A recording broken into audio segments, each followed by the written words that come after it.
As the Russian military masses on the border of Ukraine and spoils for a fight, a potential invasion could see Moscow use an assortment of different weapon systems. You may be curious about the top hardware that Russia could put to use. The following analysis will focus on ground warfare. Obviously, there would be actions by warplanes and helicopters too, but I will concentrate on land combat. These are the top 5 weapons the Russians could employ in an attack on Ukraine.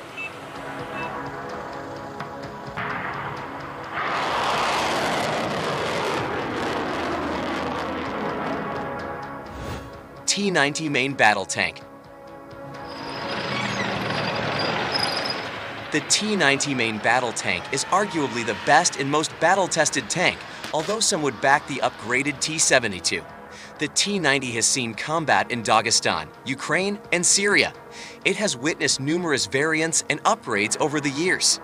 There are approximately 750 to 1,000 T-90s in this family of tanks. The armor is the top selling point when it comes to this tank. The Contact 5 explosive reactive armor is made for resisting enemy-penetrating sabot rounds. More protection is offered by the modern Relict armor. The SH-201 countermeasure system is used to confuse enemy anti-tank missiles. This puts out infrared signals that jam inbound bogies.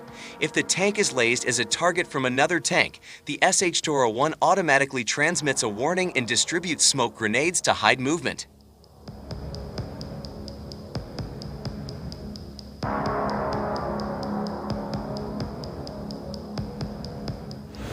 Koltsia self-propelled howitzer.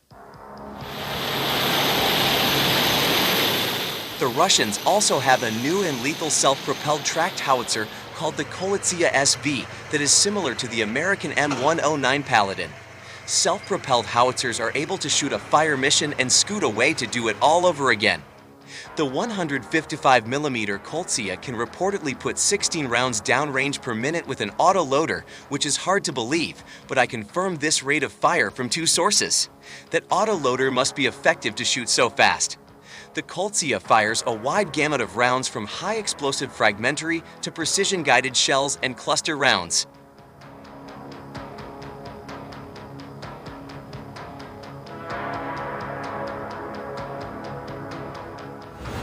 Rakashka Armored Personnel Carrier. A Ukraine attack would likely use airborne forces to land behind enemy lines and cause havoc. But how do the paras move into position quickly when they hit the ground? Enter the BTR-MD Rakashka tracked armored personnel carrier that is airborne ready.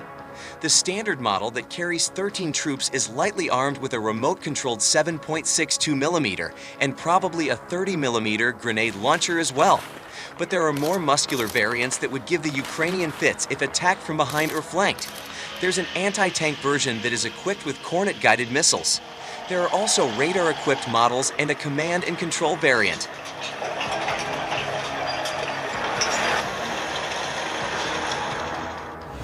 Uragan Multiple Launch Rocket System.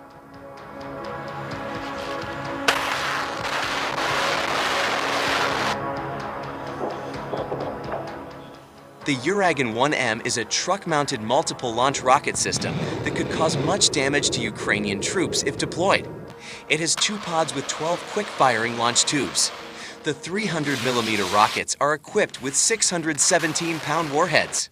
The Uragan 1M has a top range of 55 miles. There is a wide assortment of rockets for many types of targets. The standard warhead is high-explosive fragmentary.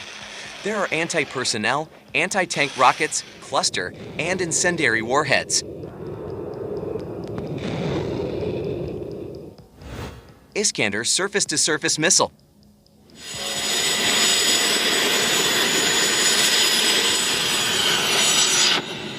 Russia is known for its surface-to-surface missiles, and the Iskander doesn't disappoint. This is a road mobile system that fires a short-range missile. The Russians reportedly have 136 Iskander systems. Those are impressive numbers that could threaten Ukraine. There are 2 missiles per truck, and they can be launched in 60 minutes. The Iskander also has a bevy of missile options to choose from. The warheads can be anything from standard high-explosive to cluster to bunker busting. Ukrainian air defense systems would have a difficult time defending against the Iskander. It has supersonic speed with evasive features. The missiles can even deploy decoys to spoof missile defenders. Russia's tactics would be straightforward. So, as you can see, Russia has quite the assortment of weapons platforms to strike Ukraine on the ground. And this does not even include air combat from attack helicopters, fighters, and bombers. To be clear, I don't see the Russians doing anything tricky or revolutionary if they did attack Kyiv or invade. Their tactics would be fairly straightforward. They would use overwhelming mass and numbers. They would prep the battlefield with a shock and artillery attack.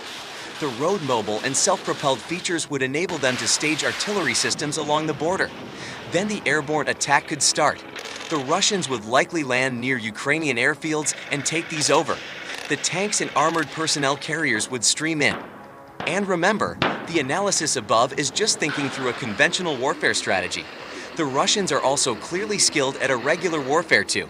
There would be offensive cyber attacks and electronic warfare jamming of Ukrainian radars and communications. Disinformation attacks such as fake text messages to enemy soldiers telling them to give up and fake social media posts to confuse the citizenry. However, let's not get carried away.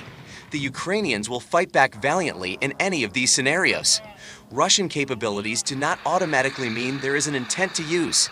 The international community would conduct serious financial sanctions against the Russians to punish them for an attack. Although the Russians certainly had the offensive tools to make the world shudder at the thoughts of a potential invasion.